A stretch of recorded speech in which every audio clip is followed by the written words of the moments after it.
말씀 앞에서 경외함으로 주께 홀로 섭니다. 생명의 말씀 읽고 순종해 주를 예배합니다. 기록된 말씀 힘이 있어서 진리로 우리 거룩해 하며 거룩한 말씀 세세 영원히 복음이 되어 말씀하시네. 하나님 말씀에 두려워 떠는 자 그 말씀에 생명을 거는 자 한 사람 찾으시는 주님의 약속을 믿어. 하나님 말씀에 운명을 거는 자 순종하며 주 따라가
예수께서 모든 말씀을 백성에게 들려주시기를 마치신 후에 가버나움으로 들어가시니라. 어떤 백부장의 사랑하는 종이 병들어 죽게 되었더니 예수의 소문을 듣고 유대인의 장로 몇 사람을 예수께 보내어 오셔서 그 종을 구해주시기를 청한지라. 이에 그들이 예수께 나와 간절히 구하여 이르되 이 일을 하시는 것이 이 사람에게는 합당하니이다. 그가 우리 민족을 사랑하고 또한 우리를 위하여 회당을 지었나이다 하니 예수께서 함께 가실새 이에 그 집이 멀지 아니하여 백부장이 벗들을 보내어 이르되 주여 수고하시지 마옵소서. 내 집에 들어오심을 나는 감당하지 못하겠나이다. 그러므로 내가 주께 나아가기도 감당하지 못할 줄을 알았나이다. 말씀만 하사 내 하인을 낫게 하소서. 나도 남의 소에 든 사람이요 내 아래도 병사가 있으니 이더러 가라 하면 가고 저더러 오라 하면 오고 내 정도로 이것을 하라 하면 하나이다. 예수께서 들으시고 그를 놀랍게 여겨 돌이키사 따르는 무리에게 이르시되 내가 너희에게 이르노니 이스라엘 중에서도 이만한 믿음은 만나보지 못하였노라 하시더라. 보냈던 사람들이 집으로 돌아가 보매 종이 이미 나아 있었더라. 아멘. 할렐루야. 새벽을 깨워 예배하는 성도님들을 주님의 이름으로 축복합니다. 복음서는 예수님의 이야기입니다. 유대인들이 그토록 기다렸던 메시아가 왔을 때 예수님을 대하는 사람들의 모습은 크게 세 가지로 나눠볼 수 있습니다. 첫 번째, 믿지 않고 배척하는 사람. 성경에서 이들을 가리켜 바리새파, 사두개인 등 종교 지도자들이라고 이야기합니다. 이들은 예수님께서 이 땅에 오셔서 하나님의 말씀을 놀랍게 해석하시고 병을 고치시며 기적을 행하시는 것이 못마땅합니다. 왜 그렇습니까? 자신들의 지위, 위치를 빼앗길까봐 그런 것이죠. 그래서 예수님을 죽이려는 시도를 하는 장면이 성경에 자주 등장하곤 합니다. 두 번째는 표적, 기적을 봐야 믿는 사람들이 있습니다. 특히 우리 성경 말씀에서 요한복음에서 많이 등장하죠. 요한복음 3장 23절에서 24절의 말씀은 우리에게 이렇게 이야기합니다. 6월절에 예수께서 예루살렘에 계시니 많은 사람이 그의 행하시는 표적을 보고 그의 이름을 믿었으나 예수는 그의 몸을 그들에게 의탁하지 아니하셨으니 이는 친히 모든 사람을 아심이요. 사람들이 무엇을 보고 예수님을 믿었다고 합니까? 주님께서 행하시는 표적을 보고 주님의 이름을 믿었다라고 합니다. 내 병이 낫고 문제가 해결되고 그래서 예수님을 믿는 체험적인 신앙이 잘못되었다라는 것을 여러분 말하고자 함이 아닙니다. 주님이 누구신지 그리고 왜 오셨는지 알지 못하고 더 자세히 만나려 하지 않고 주님의 가르침에 순종하며 또 그 삶을 따라가려고 하지 않고 맹목적으로 기적만을 구하는 신앙은 여러분 건강한 신앙이 아닙니다. 24절에 중요한 말씀이 나오죠. 주님은 그렇게 표적만을 구하고 표적을 행하시는 것을 보고 믿는 사람들에게 자신의 몸을 의탁하지 않았다라고 하십니다. 주님은 그런 사람에게 당신을 맡기지 않습니다. 하나님의 나라를 그들에게는 위탁하지 않으십니다. 하나님의 권세와 능력을 주지 않습니다. 왜 그렇습니까? 맹목적으로 표적만을 구하여 믿는 사람들은 결정적인 순간에는 주님을 떠나기 때문입니다.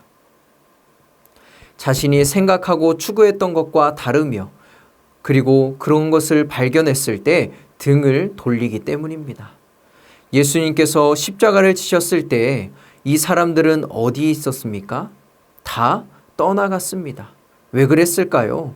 표적과 기적을 베푸니 대단한 사람인 줄 알았는데 십자가에 달리니 더 볼 것 없다라는 것이죠. 그래서 주님께 결정적인 순간에 등을 돌립니다. 마지막 세 번째 유형은 예수님을 그냥 믿는 사람입니다. 예수님이 하나님의 아들이요, 또 이 세상과 나의 삶을 구원하실 메시아 예수 그리스도임을 믿음으로 고백하는 사람들입니다. 주님이 오셨을 때 냉랭하게 대하거나 또 맞서는 사람, 그리고 무엇을 구하지 않고 혹 표적을 구하더라도 주님이 그리스도이심을 믿는 믿음 안에서 그렇게 기적을 구하는 사람이 있습니다. 자, 여기 주님의 말씀이 있습니다. 예수님의 이야기가 우리에게 들려옵니다. 그렇다면 여러분들은 어떤 유형의 사람들입니까? 예수님과 맞서는 사람들입니까? 교회는 다니지만 주님이 가르쳐 주신 삶은 따라 살지 않는 사람들입니까? 주님께 달라고만 하는, 표적과 기적만 구하는 신앙인입니까? 아니면 주님을 구원자 그 자체로 믿고 인정하며 고백하는 사람입니까?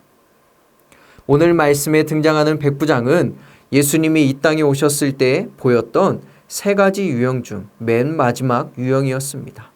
주님을 메시아 그 자체로 믿는 사람. 7장 1절의 말씀을 보니 예수님께서 모든 말씀을 백성에게 들려주시기를 마치시고 가버나움으로 돌아가셨다라고 합니다.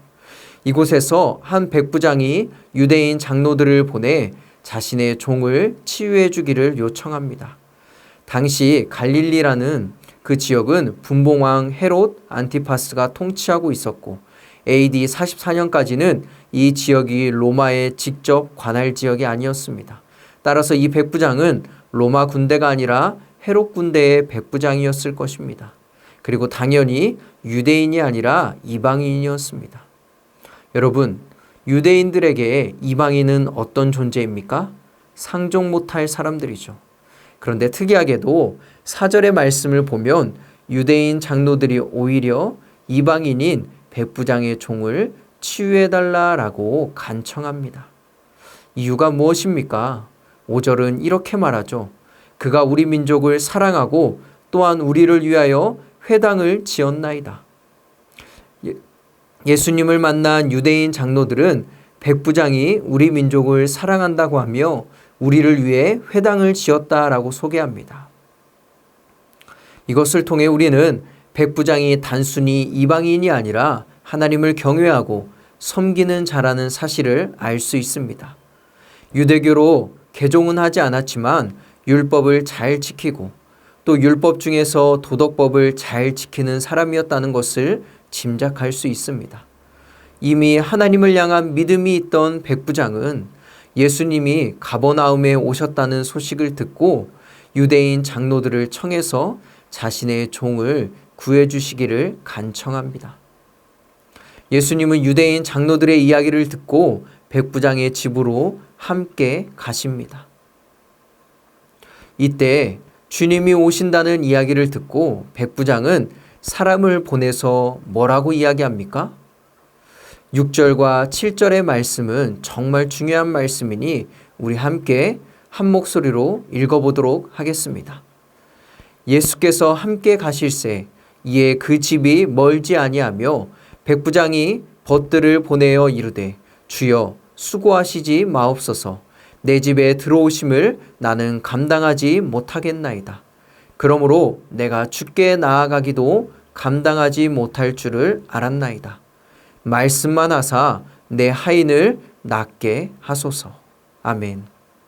백부장이 뭐라고 이야기합니까? 주님이 내 집에 오는 것도 그리고 내가 주님께 나아가는 것도 나는 감당할 수 없습니다. 라고 이야기합니다. 백부장은 유대인의 관습을 잘 알고 있었습니다. 앞서 이야기했듯이 유대인은 기본적으로 여러분 이방인을 멀리합니다. 특히 이방인의 집에 들어간다라는 것은 거의 생각조차 할 수 없는 일입니다.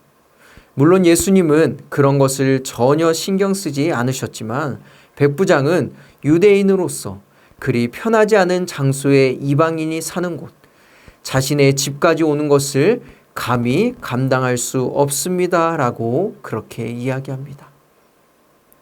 그러면서 말하기를 예수님 오실 필요 없습니다. 그냥 말씀만 하십시오. 그러면 내 종이 나을 것입니다. 어떤 사람들은 그토록 기다렸던 메시아가 왔음에도 배척하고 죽이려 하고, 어떤 이들은 맹목적으로 기적과 표적을 바라며 자신들의 꿈과 소원을 이뤄주기를 바라는데, 여기 이방인인 이 백부장은 예수님이 어떤 분이신지를 바로 아는 믿음이 있는, 그러한 중심이 있는 사람이었습니다. 그는 예수님이 하나님의 아들이요 메시아임을 확신하였습니다.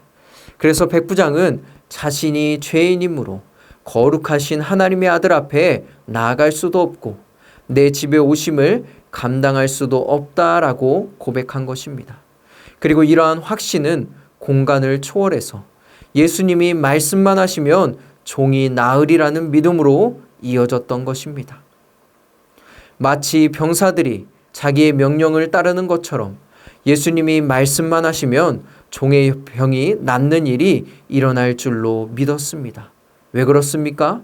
그분은 메시아, 하나님의 아들 예수 그리스도시기 때문입니다. 이전에 어느 누구도 이러한 믿음을 가진 사람이 없었습니다. 단순히 자신의 종의 병이 낫기를 구하는 것이 아니라 예수님을 인정하고 이 세상을 구원할 메시아임을 믿는 믿음이 그에게 있었던 것입니다. 그래서 주님, 말씀만 하십시오. 그러면 이루어질 것입니다. 라고 담대하게 이야기할 수 있었던 것이죠. 사랑하는 성도님들, 우리는 이것을 통해서 무엇을 깨달을 수 있습니까? 첫 번째, 듣고 믿는 자가 복이 있습니다. 3절을 보면 백부장이 예수의 소문을 들었다라고 이야기합니다. 그리고 주님이라면 내 종을 낫게 하실 것이라고 믿고 유대인 장로들을 예수께 보냈던 것입니다. 어떤 표적과 기적을 보고 믿은 것이 아니라 주님이 행하신 일을 듣고 믿었습니다.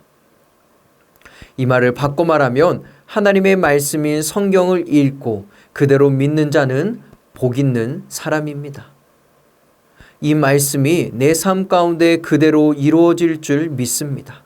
주님, 나도 주님의 말씀을 붙잡고 오늘 하루도 살아갑니다. 내게도 동일한 은혜를 주옵소서.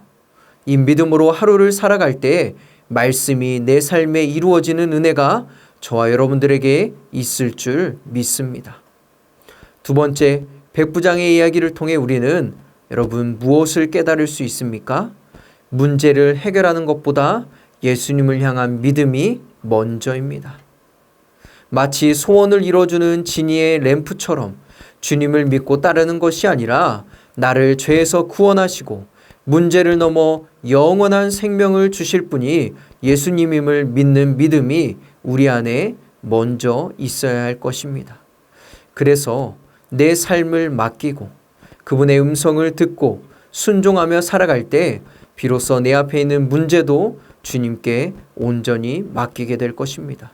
그리고 그렇게 했을 때 문제를 해결하시고 길을 여시고 인도하시는 우리 주님의 은혜를 만나게 될 줄 믿습니다. 예수님은 9절의 말씀에서 이렇게 하시면서 백부장의 이야기를, 백부장의 스토리를 마치십니다. 예수께서 들으시고 그를 놀랍게 여겨 돌이키사 따르는 무리에게 이르시되 내가 너희에게 이르노니 이스라엘 중에서도 이만한 믿음은 만나보지 못하였노라 하시더라. 이만한 믿음은 만나보지 못하였다. 주님이 따르는 무리들에게 말씀하십니다. 그리고 하나님의 백성이라고 자신 있어 하는 사람들에게 말씀하십니다. 여기 너희들이 상종 못할 사람이라고 여기는, 개만도 못한 사람이라고 여기는 이 자가 너희들보다 더 낫다. 이방인이 너희들보다 더 나을 수 있다. 주님은 이 말씀을 하고 있는 것입니다. 하나님의 백성이라면서 메시아를 기다렸다라면서 나를 거절하고 받아들이지 못하는 자들, 표적과 기적만을 구하는 너희 유대인들보다 여기 이방인의 믿음이 더 훌륭하다라고 이야기하며 도리어 하나님의 백성들이라 말하는 유대인들을 꾸짖는 것이죠. 말씀을 묵상해 보면 예수님이 백부장의 종을 고쳐주시는 드라마에서 유대인들의 장로들은 들러리 역할을 할 뿐입니다. 하나님이 택하신 선민이라고 자랑하던 이들이 이 드라마에서 겨우 조연의 역할을 할 뿐이지요. 여러분, 그러면 누가 주인공입니까? 예수님과 백부장이 주인공입니다. 이방인인 백부장이 주인공으로 활약할 수 있는 것은, 돋보일 수 있는 것은 예수 그리스도를 향한 믿음이 확실했기 때문입니다. 사랑하는 성도님들, 우리 안에 늘 주님을 향한 변함없는 이러한 믿음이 있기를 소망합니다. 나의 방패, 나의 소망, 나의 구원자 되시는 주님을 인정하며 날마다 그 믿음으로 승리하는 우리가 되기를, 오늘 하루가 되기를 소망합니다. 오늘 예수님은 가버나움에서 백부장의 종을 고쳐주십니다. 백부장이 이와 같은 은혜를 경험할 수 있었던 것은 예수님이 어떤 분이신지 확실히 알았고 그 주님을 내 삶의 구원자, 인도자로 믿는 믿음이 있었기 때문입니다. 우리에게도 이 믿음이 있기를 소망합니다. 여러분, 문제보다 믿음이 먼저입니다. 하나님의 아들 예수 그리스도께서 나와 함께 계심을 고백하며 그분이 나의 구원자임을 인정하며 오늘도 주님이 베푸시는 은혜를 맛보며 살아가는 저와 여러분들이 되기를 주님의 이름으로 간절히 축원합니다. 우리 함께 이 시간에 기도하기 원합니다. 첫 번째, 주여 나에게도 백부장과 같은 믿음을 주셔서 주님을 내 삶의 인도자, 구원자로 고백하며 모든 문제를 맡기게 하옵소서. 또한 두 번째로 우리 함께 기도하기 원합니다. 코로나19로부터 우리를 보호하여 주시고 특별히 선교사님의 사역 가운데 함께하여 주옵소서.